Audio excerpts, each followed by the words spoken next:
please join me in Gasho. Namo Amida Butsu. Namo Amida Butsu. Namo Amida Butsu.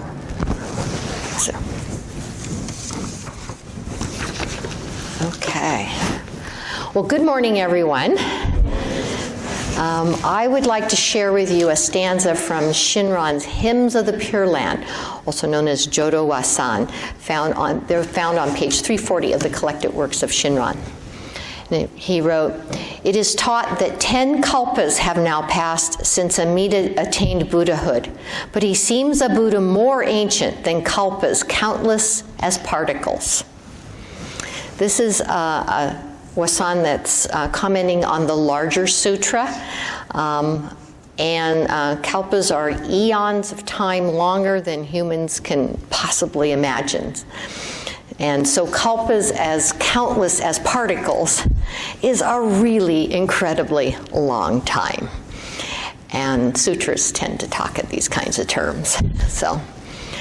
But I'm going to talk about much smaller spans of time that I can imagine. So we're coming to the end of the year. This is the last Sunday of 2019, and it's the last Sunday of this decade of the 2010s. So I really get to double down on this theme of it being the end, the end. What to call them. I spent I think the longest time in this, preparing this talk about figuring out what do I call this decade? Because nobody seems to have agreed on it comfortably. It's the 2010s, the 20-teens, the teens, the teenies, the tweenies, it gets called all those weird things. Mostly, I guess in Britain, they like teenies for some reason. I don't know. Anyway, as they pass into history, maybe we'll settle on something.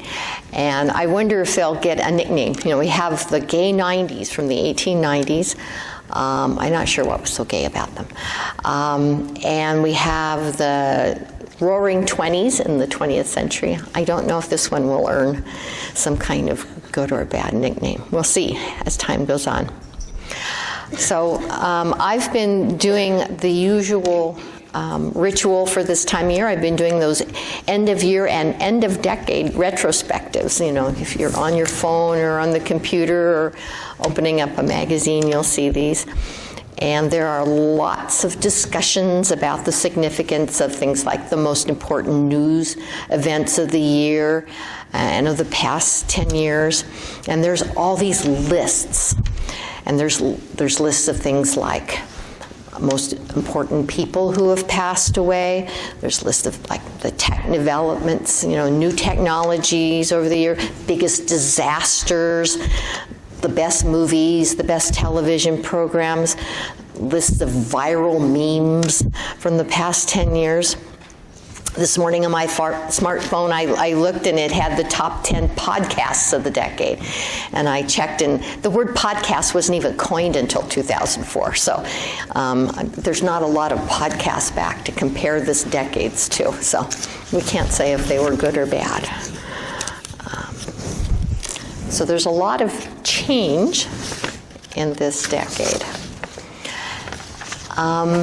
So I finally, I can't hardly stop myself from reading these lists. I don't know how many dozen I've read already. And they can be really fun, and they tend to, they can be really nostalgic. And they're one of our end-of-year rituals that I think we share in this culture. But a lot of times I start one, and then I get about 3 or 4 down, and I go, why am I reading this? I don't even know what these things are. Sometimes. I see some heads nodding. Yeah, I don't know what these are. And I realize I'm really out of the loop, and I don't care about them, or I don't know what they are. And this is really true of some of the pop culture references. So, but even if the lists sometimes are kind of silly, I think actually that these retrospectives are They really can stimulate some important spiritual activity. They're not just fun. I think they really can be useful. In Buddhism, we understand that one of the great difficulties in human life is coping with change and with the passing of time and with all of the processes that involves. And especially when we're not so young, it's not always a really pleasant thing to look over these things and realize another year has passed, another chunk of time, like a whole decade has passed. How many decades do we have in our life? Not that many. And another one has passed, and that's not always something you want to dwell on. And we don't always want to look back and see what's been lost during that time. We hope there's been a lot gained, but inevitably there's something lost as well. And so we may be tempted to disregard the changes. But if we want to move toward enlightenment, we know that we can't. We know that we need to engage with them and recognize them. And that's true even if we aren't working on maybe enlightenment as much as just having the next year be better and be more pleasant for ourselves and more meaningful. So that's a useful exercise, and we know it's important. We need to know where we are on life's path and where we are grounded in time. We need to take stock of what's come before and the changes that have occurred so that we can look back in order to move forward better. So of course these lists, these retrospectives about the news and the lists of things, they're really about our collective experience together, about our joint culture and society, about the nation and the world, or maybe at least our larger social group, our age cohort. And here's some examples of things that kind of happened in the past 10 years that we can keep track of. For example, the Affordable Care Act. It seems like it's just going into effect practically, I think, for a lot of us, but that was enacted on March 23rd of 2010. So it's almost a decade old already. And clearly we're still wrangling with this one, still working on that. YouTube was 5 years old in 2010. I'm not sure, I probably just barely seen it by then. And so it's just 15 years old now, and yet it currently has 2 billion views per month. And I think I'm a few dozen of those probably, yeah, myself. And from 2011 to 2019, that's the statistic I had, the percentage of adults who own a smartphone rose from 35% to 81%. So it's a pretty powerful technology that's everywhere. I was at a gathering yesterday, and all but one of us was over 60. And we all had smartphones, and we got out and we airdropped the photos and stuff. So yeah, it's really become ubiquitous.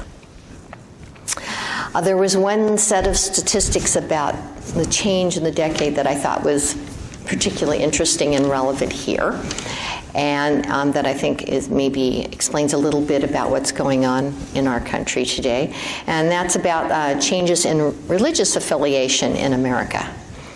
And I think they reveal a shift from a society that was dominated by one group, one religious and ethnic group, to one that's pluralistic, and there's no single group that dominates. And so the statistics has that white Christians was the dominant group for most of America's history.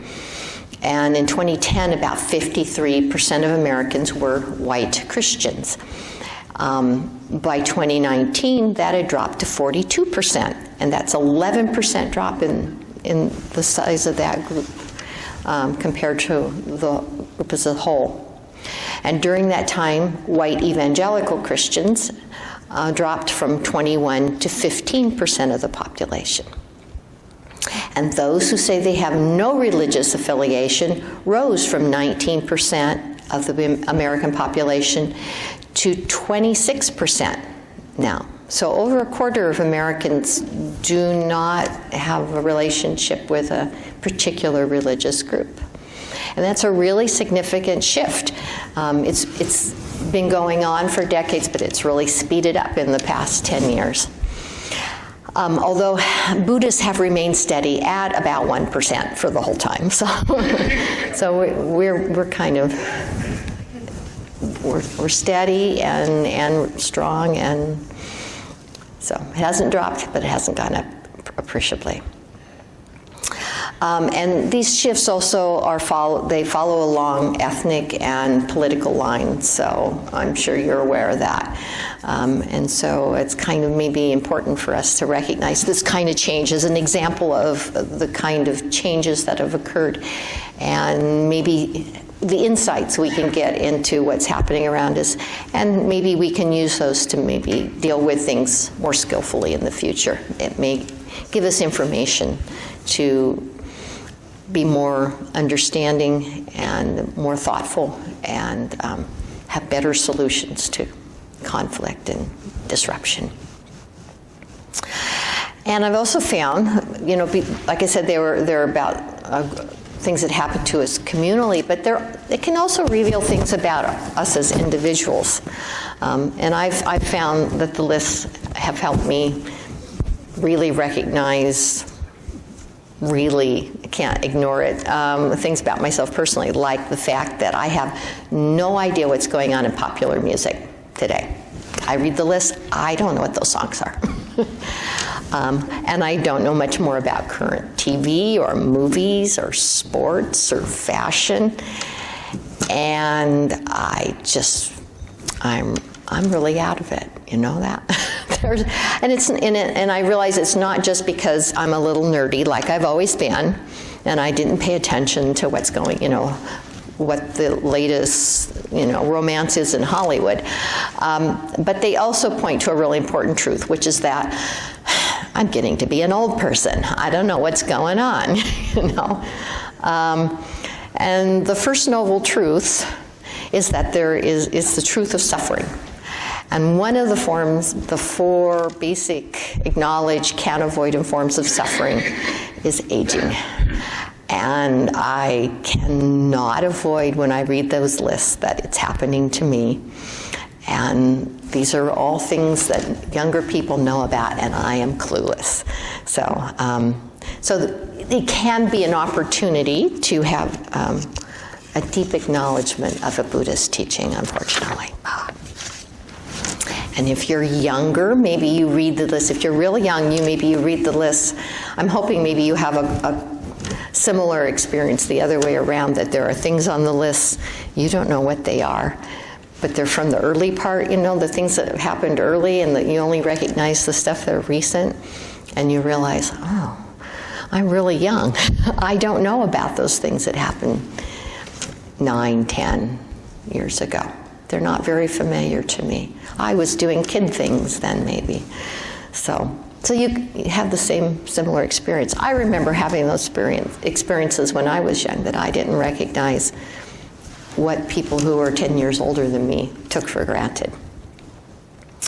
So if you read those, as you're reading the best of the last decade and the best of this past year, you may have a chance to have your own encounter with the Buddhist teachings in that kind of personal way. So I hope that when you're reading and you're enjoying the end of the year and you're treasuring the last few days of 2019, I hope you enjoy it, and I hope you look forward to having a happy 2020. And get used to saying 20 thing, I've written it a lot at work, things are happening in 2020, but I haven't said it very much, I realize. So, Happy New Year to you. It's coming really soon. We're going to be celebrating the very end of the year with one more service here. We have on Tuesday, December 31st, starts at 6 p.m. We have our service, and Reverend Sugihara will be back from his vacation on that day, and he'll speak to you there. And we will literally ring out the old year by ringing the concho in the back. So if you've never done it, we go in the back and we take turns ringing the bell 2 or 3 times, depending on how many people are here. So we have at least 108 times that we ring the bell. And that's kind of an arbitrary number. It's what I heard is that it's how many different ways you can be deluded. And I'm sure we can come up with more than 108, but it's a symbolic number. So. There's a lot of them, is the point. And we can have fun ringing the bell. And you guys don't get to go back and ring the bell very often. So if you'd like to have a chance, come on Tuesday and have your chance to ring it. And afterwards, you can go down and we'll have toshikoshi noodles, soba noodles for long life. And they're yummy as well. It's a very warm and cozy way to start your New Year's celebration. And we're usually done here before 8, so you can still go off and party. So I encourage you to come. And I will hope to see you there, because I will be here. And I will be here on the next morning as well for New Year's Day. So I'll share with you again that reading from Shinran, where he talks about great long eons and time that we don't work with. We work more with the years and the decades, I think so. But it is taught that 10 kalpas have now passed since Amida attained Buddhahood. But he seems a Buddha more ancient than kalpas countless as particles. Namo Amida Butsu. Namo Amida Butsu. Namo Amida Butsu.